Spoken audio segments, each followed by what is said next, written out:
मित्रों, सदियों से हम इंसान एक इस सवाल का जवाब ढूंढने में लगे हुए हैं कि क्या हमारी धरती के अलावा भी ब्रह्मांड में कहीं जीवन है या नहीं। इसलिए शुरुआती खोजों में हमारे वैज्ञानिकों ने धरती जैसे दिखने वाले हमारे सौरमंडल के ग्रहों पर कई मिशन भेजे, जैसे कि बुध, शुक्र और मंगल पर। भले ही ये धरती के जैसे सेम टू सेम ना दिखते हों, पर इनकी रोकी सरफेस होने के कारण वैज्ञानिकों को लगा कि हो सकता है कि उन ग्रहों पर भी जीवन के कुछ अंश मिल जाए। पर जब वैज्ञानिकों ने इन ग्रहों पर मिशंस भेजे तो वैज्ञानिकों को इन ग्रहों पर कोई लाइफ पार्टिकल्स नहीं मिले, बल्कि ये ग्रह धरती से एकदम बिल्कुल अलग हैं। ये बस एक चट्टानी पिंड है, बिल्कुल निर्जन और बंजर, कुछ आग की भट्टी जैसे और कुछ तो जमा देने वाली बर्फ के जैसे।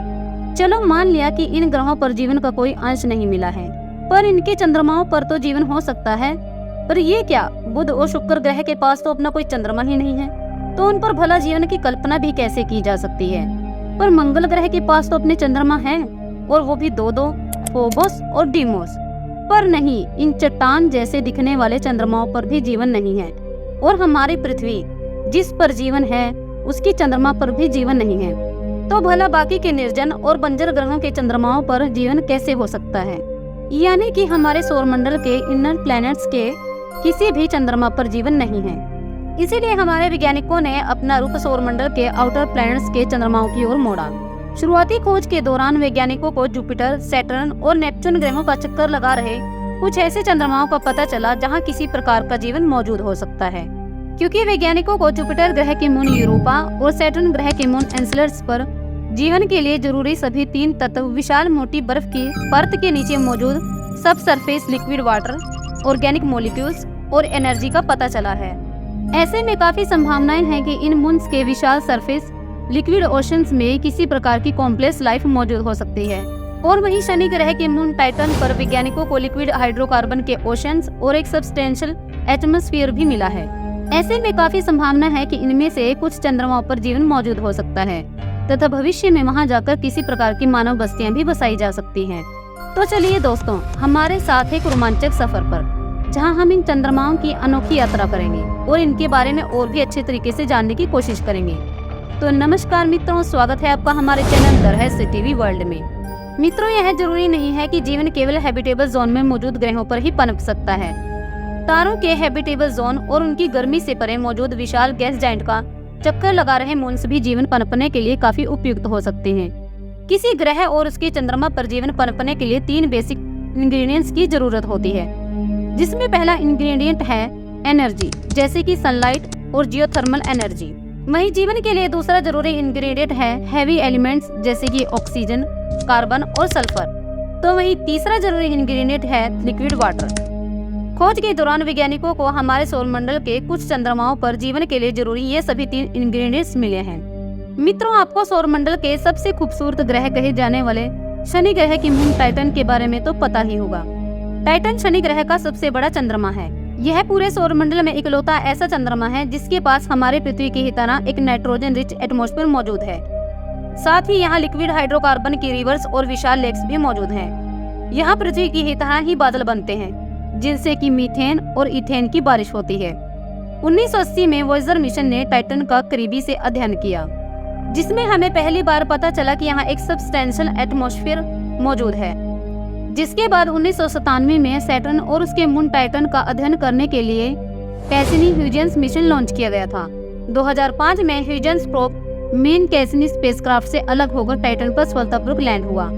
इस मिशन ने टाइटन के सरफेस और लेक्स को स्टडी किया और उसकी सतह की कई हाई रेजोल्यूशन तस्वीरें ली। भविष्य में नासा इस बेहद ही अनोखे चंद्रमा का अध्ययन करने के लिए टाइटन ड्रैगन फ्लाई नाम की मिशन को लॉन्च करने की योजना पर काम कर रहा है, जो कि एक रोटर क्राफ्ट होगा, जो कि इसके सरफेस पर लैंड होकर इसकी सरफेस कंपोजिशन और लेक्स का अध्ययन करेगा।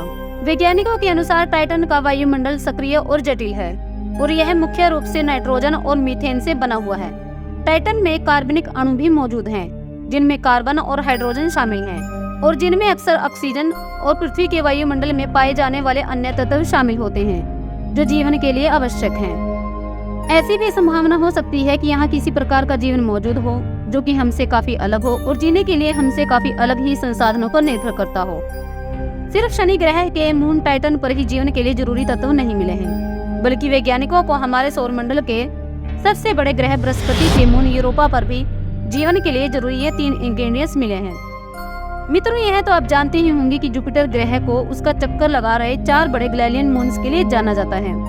यूरोपा उन्हीं 4 मून्स में से सबसे छोटा पर सबसे इंटरेस्टिंग मून है। यूरोपा पूरी तरह से कई किलोमीटर विशाल बर्फ के लेयर से ढका हुआ है, जहां का एवरेज तापमान 0 से काफी नीचे चला जाता है। अभी तक कई मिशनों ने यूरोपा के फ्लाईबाई को अंजाम दिया है, जिसमें पायनियर 10, पायनियर 11, वॉयेजर 1 और वॉयेजर 2 जैसे मिशन मुख्य हैं। इन सभी मिशनों ने 1970 से 1980 के दौरान इस मून का करीबी से अध्ययन किया। इसके अलावा गैलीलियो स्पेसक्राफ्ट ने 1995 से 2003 के दौरान जुपिटर ग्रह का चक्कर लगाते हुए इस मून का और भी करीबी से निरीक्षण किया।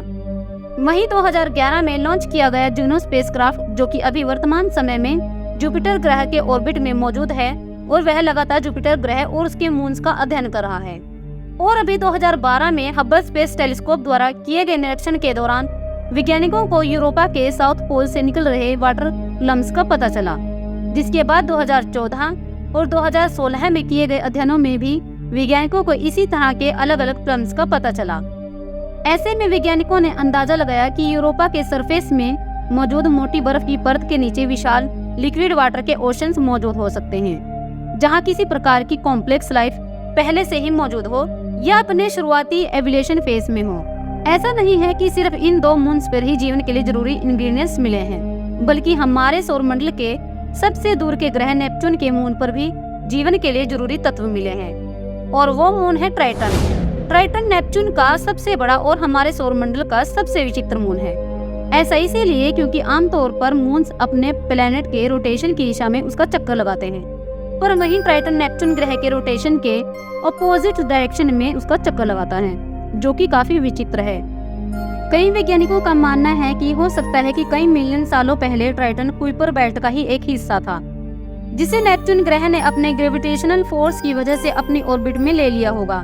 नेपच्यून के इस विचित्र मून का अध्ययन 1989 में किया गया था, जब नासा के वॉयेजर मिशन ने इस नेपच्यून ग्रह के फ्लाईबाई को अंजाम दिया था।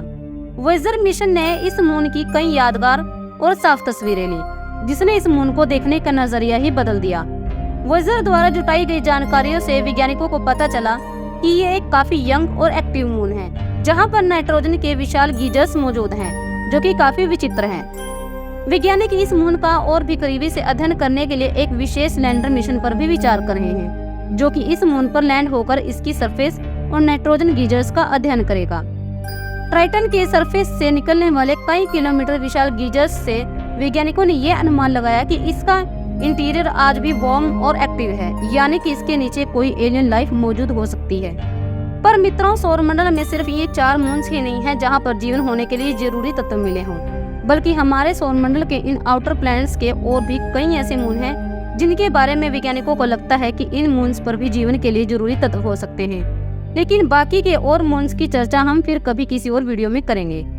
अगर आपको आज की इस वीडियो से कुछ जानने और सीखने को मिला है तो प्लीज इस वीडियो को एक लाइक जरूर से कर दीजिएगा और चैनल को भी सब्सक्राइब कर लीजिएगा। तो मिलते हैं फिर किसी और इंटरेस्टिंग जानकारी के साथ। धन्यवाद।